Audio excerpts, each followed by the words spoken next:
くりでもいい。始めてるのはフリースタイルさ。いや貫き通してきた俺のスタンス。いやそれがスタイル。いやプライドあるからこそ始めたんだよ。終わりはねえこの旅に。いやプライドでかけたブラインド見えなくなってもしょうがねえだろ。それは自分自身人それぞれの問題でさ。言いてえことはたくさんある世の中。北方領土がなんだロシアに乗っ取られるじゃねえか。日本はのんきにちんたらやってるその場にいろんな世界がそれぞれ動いてく。いや価値観差別そういうものをなくす。人の平和のために歌いてえだけ。いやだけど決して上から目線の歌は歌いたくねえさ。自分の意見そして主張だけど聞いてほしい気持ちは変わらねえよ。それはメディアを通してよ一緒さ。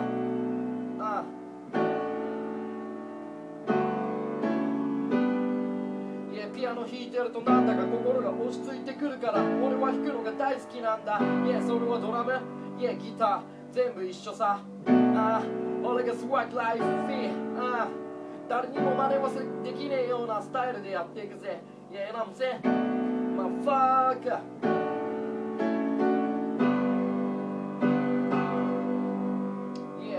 チャンスをチャンスと見れねえようなやつじゃダメなんだ。俺はそう自分に問いかけてきた。いやだけどチャンスに巡り合えなかった。いや巡り合えないんじゃないんだ。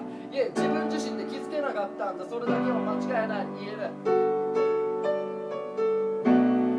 切ないようにも聞こえるかもしんねえけどこの曲は俺の意見であり主張さ。いや吐いたブリーズのように奥まで自分で吸い込みながらやってくんだぜ。盛り上がってくる脳内シナプス回る巡り巡るこの世の中の流れ風に乗れば俺のフローもどこまでも遠くまるでバスケットボールのフリースローのボール入った時の音のようにシュッ風がよぎる。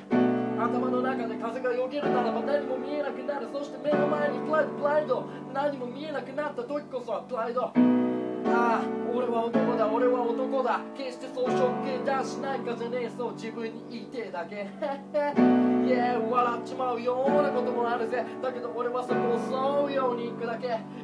いつだって自分のスタイル真似させないように考えてきた。だけど別にいいじゃねえか真似されたって。でも誰も真似してくれねえなこんな俺のこと。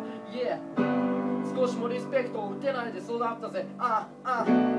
それでもいい勝手気ままに生きてきた一匹狼よ知らねえ。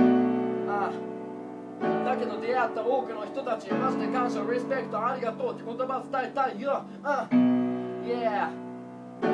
I am T-Pain ってアプリの中で俺は曲を作りまくっているよ。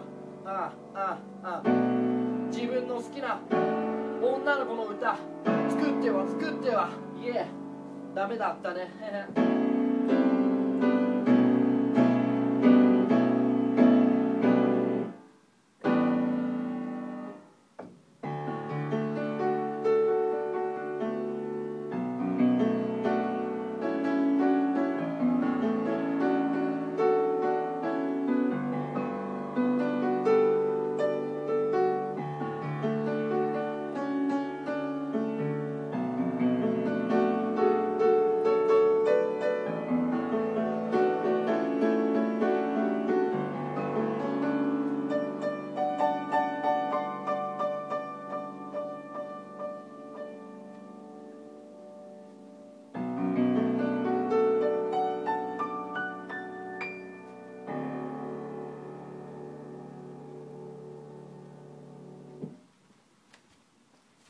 クラー